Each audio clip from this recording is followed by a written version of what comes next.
From KVUE News in Austin, you're watching Texas This Week with Ashley Goodo. Good Sunday morning. Former presidential candidate Andrew Yang is on a mission to reform America's democracy, and he has his sights set on Texas. More on that in just a minute. But first, today is the last day Governor Greg Abbott can sign or veto bills passed in the regular legislative session, and he's making good on threats to veto bills over property tax relief. Let's get to the three things you need to know in Texas politics. During a bill signing ceremony on Wednesday, Governor Abbott threatened to veto a significant number of bills unless lawmakers reach a compromise on property tax relief. And he's making good on the threat, vetoing dozens of bills, writing the same thing in the veto statements. This is the veto statement for Senate Bill 1080, which would have created a mitigation program for the Lost Pines Groundwater Conservation District. Abbott writes, while creating a plan is important, it's, quote, simply not as important as cutting property taxes. Adding lawmakers can reconsider the legislation in a future special session after property tax relief is passed. Lieutenant Governor Dan Patrick blasted the vetoes during a Dallas news conference, saying the power of the veto should only be used to stop bad policy. It's not a very good image to veto bills for no reason other than he didn't get the property tax bill he wants. The Securities fraud trial for suspended Texas Attorney General Ken Paxton will remain in Houston. The Texas Court of Criminal Appeals settled that fight Wednesday after Paxton's attorneys tried to move the case to Collin County, where Paxton lives. In 2015, a grand jury indicted Paxton on 3 counts for allegedly defrauding tech startup investors in 2011 by not telling them he was being paid by the company to promote its stock. Paxton faces up to 99 years in prison. No word on when the trial could begin. Texas added Los Angeles, California to the list of Democrat-led cities where the state is busing migrants. The governor announced the first bus arrived in the city Wednesday night. Since April 2022, Texas has bused more than 21,000 migrants to cities across the country. The governor says the voluntary trips are an effort to relieve stress on Texas border communities. Former Democratic presidential candidate Andrew Yang is helping to lead a movement to create a new political party, the Forward Party. Rather than focusing on traditional Republican or Democratic ideology, the party's candidates will focus on each community's values and results-based solutions.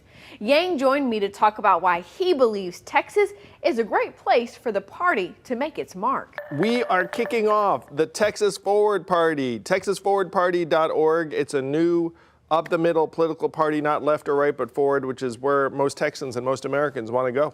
Talk to us about the formation of the Forward Party. What really led you to do this? Oh, here in Texas, there are a lot of people who feel like they're left out politically, and that's true in most of the country. We have a two-party system that is increasingly dysfunctional, unrepresentative, and polarizing. We don't want to be turned against our friends and family and other people in our community. We want to get things done. And so you and some other thought leaders formed this party.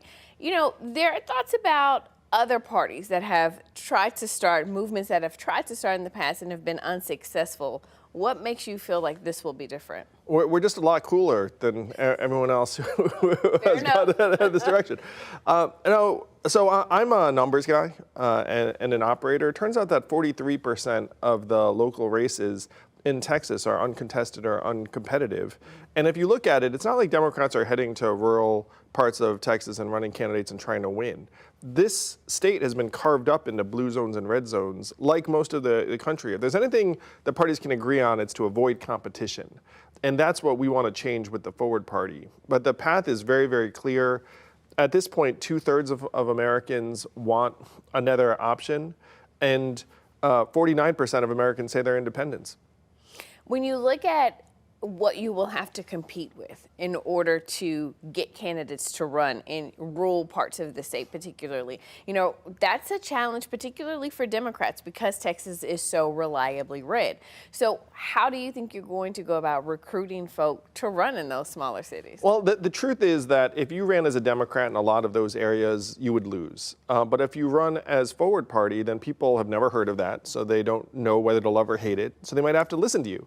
And maybe they might have some frustrations with the person who's been in office that has not had a real challenge in years and years and years.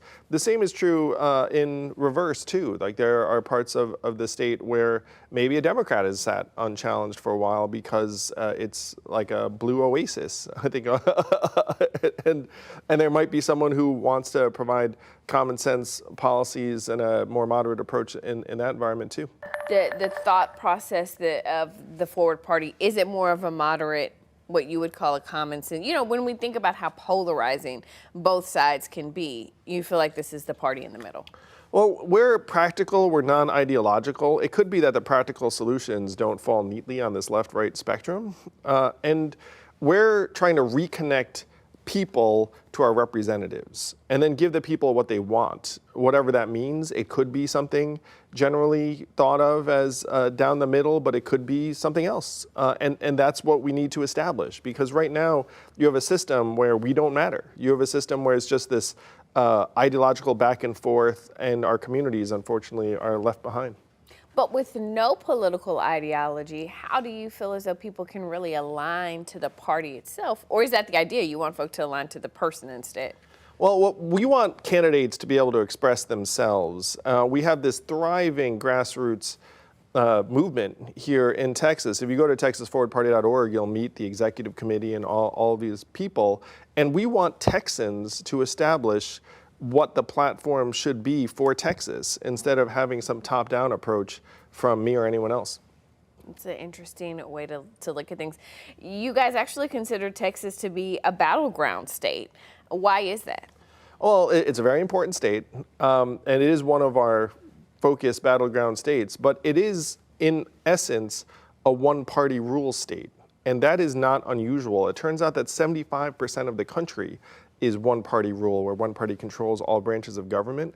So we have something of a faux two-party system in Texas and in a lot of the country, where you have one dominant party, and then if you have a problem with them, and you know, right now, the minority party is on the outside looking in because of the structures.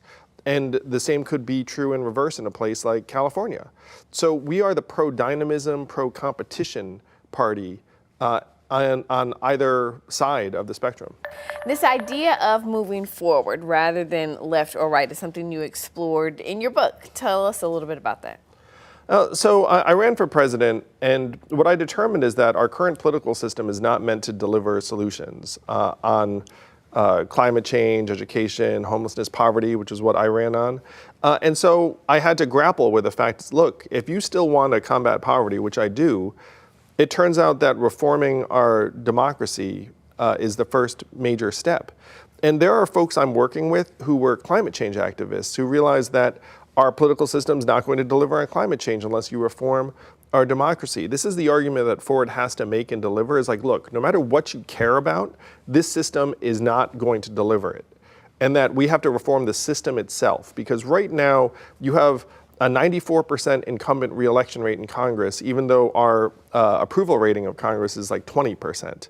So the feedback mechanism is broken. We have to rebuild the feedback mechanism to have any chance to move forward. So that would be elections, right? Yeah, that'd be elections, but this is the thing. It's like the customary message to a young person would be something like, hey, get out and vote, become more active. And young people have checked out because they've realized that in a lot of these contexts, their votes don't matter. The country's been carved up into blue and red zones, and it's a foregone conclusion who's going to win by the time you show up. If you go to rural Texas and say, hey, vote Democratic, it's not going to make a difference. You go to a place in Austin and you know who's going to win. The Democrats have already figured it out.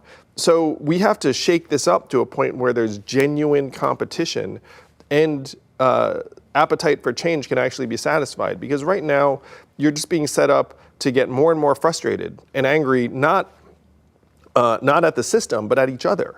That's like the dangerousness of the polarization that's just rising and rising. So when we talk about reforming the democracy, what are the ways that you want to see that done? Yes. So if there's something that I'd love for people to take from this, it's instant runoff or ranked choice voting, which makes it so that you can run and not spoil anything. You can rank a couple of candidates, and it ends up supporting positive candidates. It discourages trashing each other, because if I trash you, then we both look kind of bad, and then candidate number 3 benefits. So if you had nonpartisan primaries and ranked choice voting, it improves the incentives. Right now, the incentives are to try and keep the base off of your back. And this is true in both parties, where you think that my job as an elected representative is to please 51% of my constituents. It's not. It's just to please the 10 to 12% of the most ideological voters that vote in my party's base. And that's why we're getting pulled to the sides. If you had nonpartisan primaries and ranked choice voting, it actually gives most of us what we want. You can learn more about the Forward Party in this story on KVUE.com. That's Texas This Week.